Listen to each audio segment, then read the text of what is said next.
बच्चों अब हम देखेंगे सम सीमांत उपयोगिता नियम की मान्यताएं, यानी किन मान्यताओं के तहत इस सिद्धांत का निर्माण किया गया है, किन किन बातों का ध्यान रखा जाएगा जब यह सिद्धांत कार्य करेगा। पहला, वस्तु का उपभोग लगातार हो, यानी किसी भी वस्तु जिसके संबंध में आप सम सीमांत उपयोगिता नियम का अध्ययन कर रहे हैं उस वस्तु के प्रयोग में समय अंतराल नहीं होना चाहिए। कि जैसे अगर आपको भूख लगी है तो आप केले का प्रयोग कर रहे हैं, रोटी का प्रयोग कर रहे हैं, तो ऐसा ना हो एक रोटी आपने अभी खाई है, एक आधे घंटे के बाद खाएं, एक अगले आधे घंटे के बाद खाएं। ऐसा करने पर, समय अंतराल होने पर सम सीमांत उपयोगिता नियम लागू नहीं होगा। दूसरा, वस्तु की इकाइयां सामान्य आकार की हों।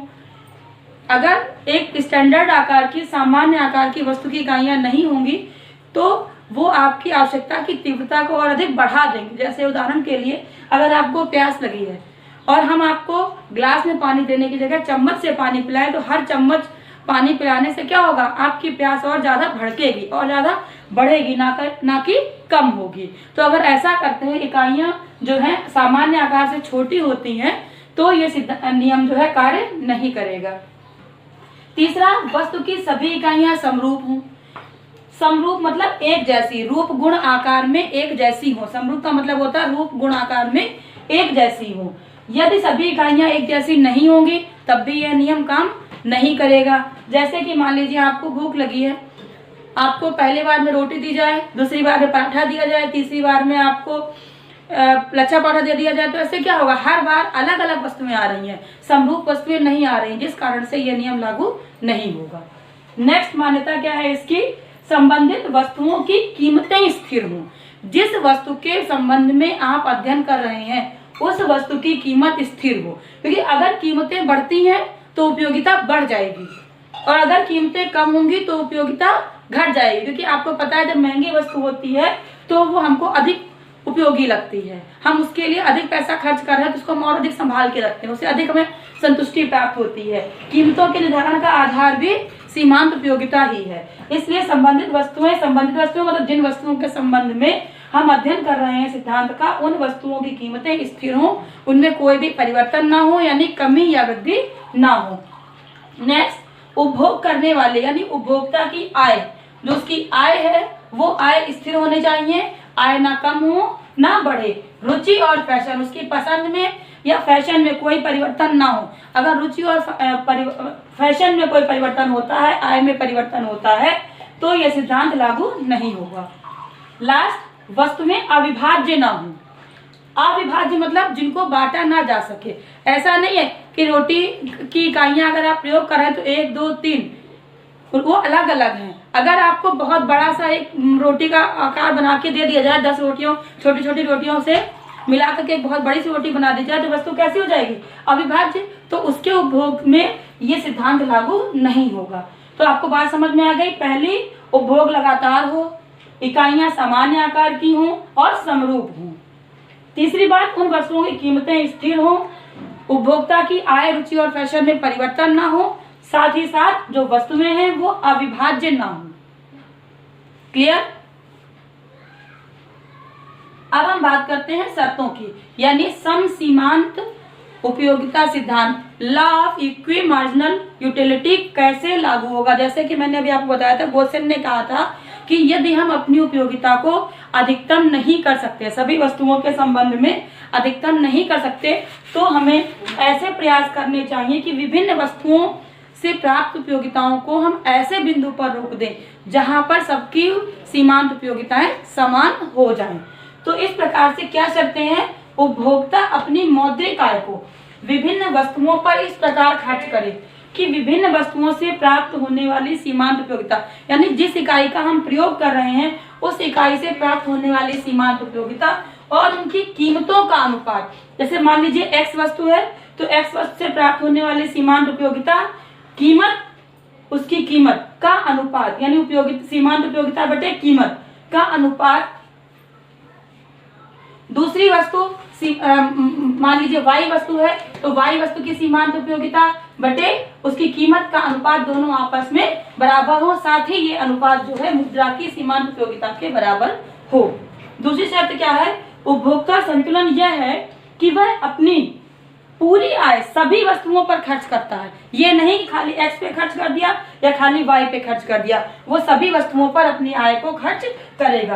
पी एक्स इंटू एक्स यानी पी की कीमत एक्स की मात्रा प्लस पी वाई पी की कीमत गुणे वाई की मात्रा इक्वल टू एम यानी कि आय।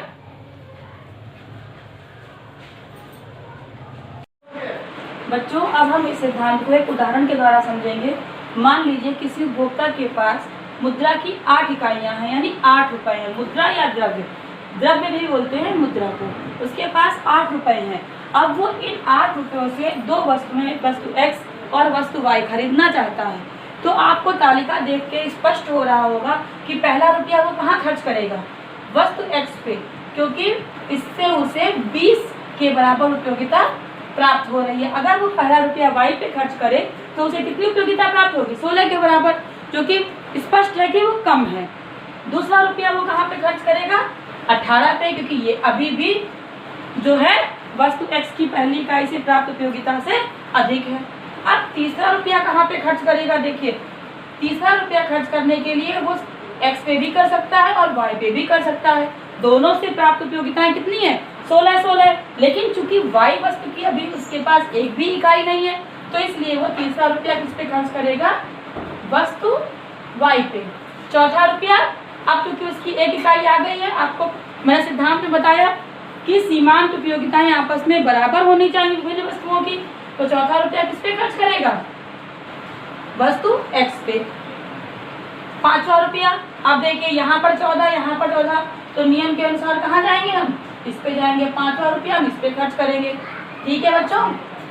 छठा, इस पे खर्च करेंगे, क्यों, दोनों से 14 मिल रही थी हमको उपयोगिताएं, तो इसकी क्योंकि एक ही इकाई थी तो हम अब इसकी पहले इकाई खरीदेंगे, इसकी इकाई बाद में खरीदेंगे। अब मान लीजिए रुपए यहीं पे खत्म हो जाते तो यहीं पे हम रुक जाते, लेकिन अभी हमारे पास और रुपए अगर हैं, 7वां रुपया है, तो हम कहाँ खर्चेंगे, 7वां रुपया हम वस्तु वाई पे खर्च करेंगे, क्योंकि अभी हमारे पास इसकी 2 इकाइयां और इसकी हमारे पास 4 इकाइयां हो चुकी हैं। लेकिन उपभोक्ता के पास कितनी आय है, कितने रुपए हैं उसके पास, 8, तो 8वीं इकाई कहाँ खर्च करेगा वो, वस्तु एक्स पे। अब देखिए दोनों से प्राप्त होने वाली सीमांत उपयोगिताएं कितनी है, बराबर है ना। उस पे 1 2 3 4 5 रुपए उसने वस्तु एक्स पे खर्च किए और 5 रुपए उसने वस्तु वो 1 2 3 रुपए उसने वस्तु वाई पे खर्च किए, लेकिन दोनों से प्राप्त होने वाली सीमांत उपयोगिताएं आपस में बराबर है। जो पहली शर्त आपको बताई थी मैंने, marginal utility of X upon P X equal to marginal utility of Y upon P Y, ठीक है।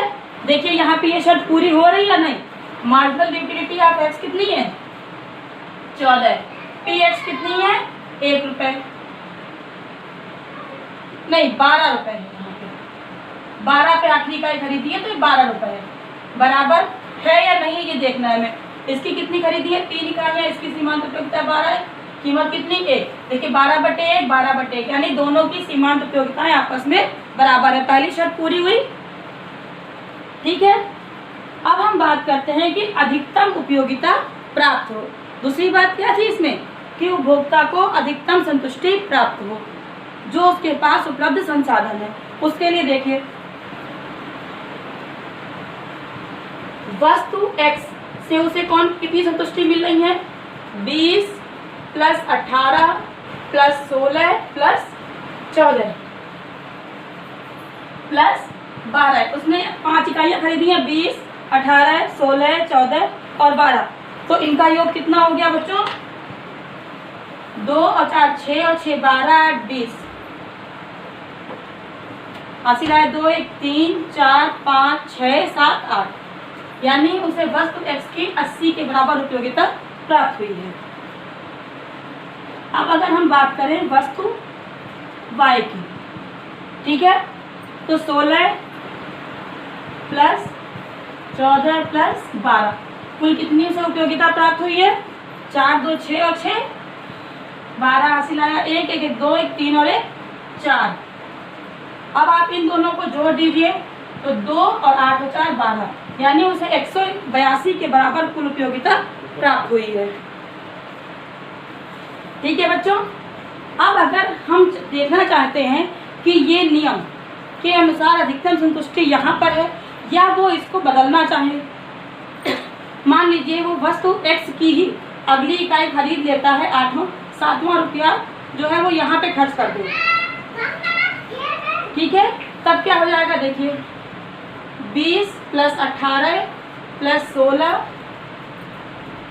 + 14 + 12 + 10 कितनी हो गई इसके पास में, 8 × 6 14, 4 18 और 2 20, 2 2 4 5 6 7 8 9, यानी 90 की उपयोगिता उसने x से प्राप्त कर ली। क्योंकि 1 रुपया यहाँ से उसने निकाल लिया था, इधर खर्च कर दिया था, तो अब इधर कितनी बची,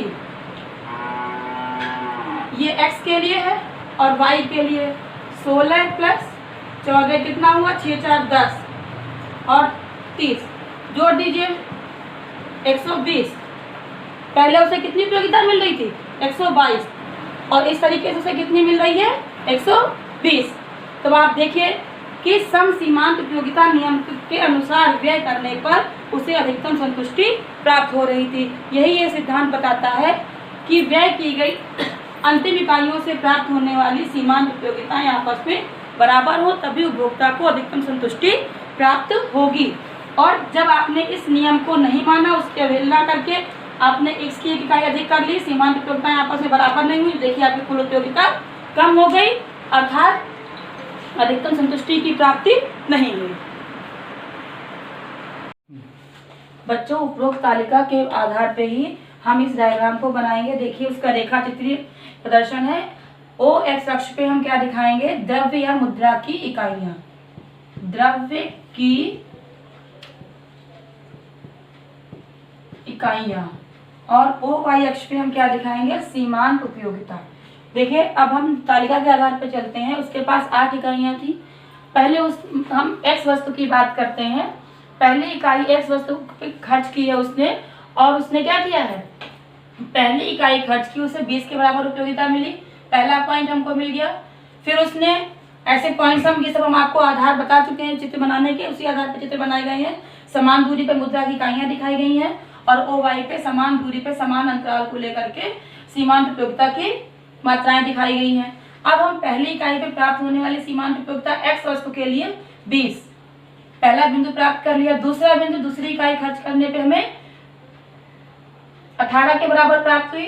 तीसरा बिंदु आपको मिला है यहाँ पे, जहाँ पे 16 के बराबर आपको सीमांत उपयोगिता प्राप्त हो रही थी। चौथा रुपया खर्च करके आपको 14 के बराबर प्राप्त हो रही थी x वस्तु की, और 5वां रुपया खर्च करके आपको इसके बराबर सीमांत उपयोगिता यानी 12 के बराबर सीमांत उपयोगिता प्राप्त हो रही थी। सारे बिंदुओं को मिला दीजिए तो ये वस्तु x के लिए आपको वक्र प्राप्त हो जाएगा। इसी प्रकार से y वस्तु का हम वक्र बनाएंगे। पहला रुपया खर्च करने पर हमें कितनी उपयोगिता मिली थी, 16 रुपए के बराबर। दूसरा रुपया खर्च करने पर 14 के बराबर, और तीसरा रुपया खर्च करने पर 12 के बराबर। इन बिंदुओं को मिलाने पे हमें वस्तु y के लिए वक्र प्राप्त हो जाएगा। आप देखिए जो x वस्तु की सीमांत उपयोगिता AB के बराबर है और y वस्तु की CD के बराबर है, और यहाँ पर आप देखिए AB जो है CD के बराबर है, AB की लंबाई CD की लंबाई के बराबर है। क्लियर हो गया, यानी दोनों से वस्तुओं से प्राप्त होने वाली सीमांत उपयोगिताएं आपस में बराबर हैं। अब जैसे कि मैंने पहले बताया था आपको तालिका में, अगर हम उपभोग को चेंज करना चाहें और हम देखें कि हमारी उपयोगिता अधिकतम होगा संतुष्टि या घटेगी या बढ़ेगी, क्या होगा, तो देखिए जैसे हमने पहले किया था, x वस्तु की हमने 5वीं इकाई खरीद ली थी, जिससे हमें 10 के बराबर संतुष्टि प्राप्त हो रही थी। 6ठी इकाई पे, ठीक है, तो अगला बिंदु हमको ये मिल गया। अब सीमांत उपयोगिता हमारी क्या हो जाएगी, ABCD था तो इसको हम E और F नाम दे दें, ठीक है, ये हो गई। और इधर आपको 1 रुपया इस पे खर्च करना पड़ेगा, तो आप यहाँ 2 ही रुपए खर्च कर पाएंगे।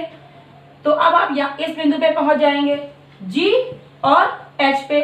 अब आप देखिए जो कमी हुई है, कमी आपकी ये हुई है, ठीक है, और वृद्धि आपकी कितनी हुई है बच्चों, 10 से देखिए ये इसके नीचे का हिस्सा, ये वृद्धि हुई है। अब देखिए आपकी जो कमी और वृद्धि में अंतर देखिए, जो कमी है वो ज्यादा है, वृद्धि है वो कम है। इस तरीके से आप देखिए कि व्यवहार में संतुष्टि कम हुई है, यानी सम सीमांत उपयोगिता नियम के आधार पर ही उपभोक्ता अधिकतम संतुष्टि की स्थिति में हो सकता है।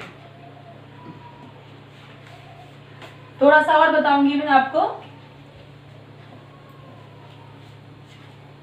जैसे कि मैंने बताया था अभी आपको, marginal utility of X upon price X equal to marginal utility of Y upon price Y, दोनों आपस में बराबर होते हैं। अगर दोनों आपस में बराबर ना हो तो क्या होगा? देखिए शर्त आपकी ये है कि ये स्थिति होनी चाहिए। ठीक है बच्चों,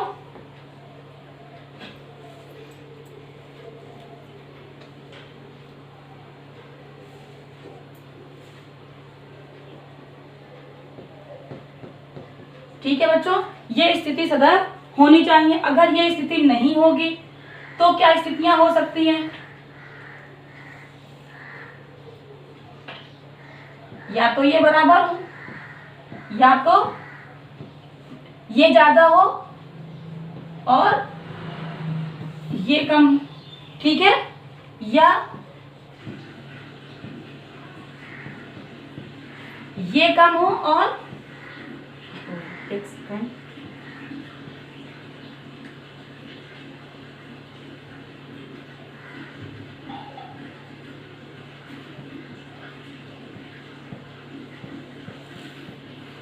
ये ऐसी स्थिति हो।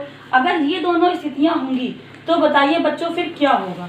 इसमें क्या है, मार्जिनल यूटिलिटी ऑफ एक्स ज्यादा है, मार्जिनल यूटिलिटी ऑफ एक्स अनुपात पी एक्स, ये ज्यादा है और ये कम है। इस स्थिति में y का ज्यादा है और x कम है। ऐसी स्थिति में क्या होगा बताइए?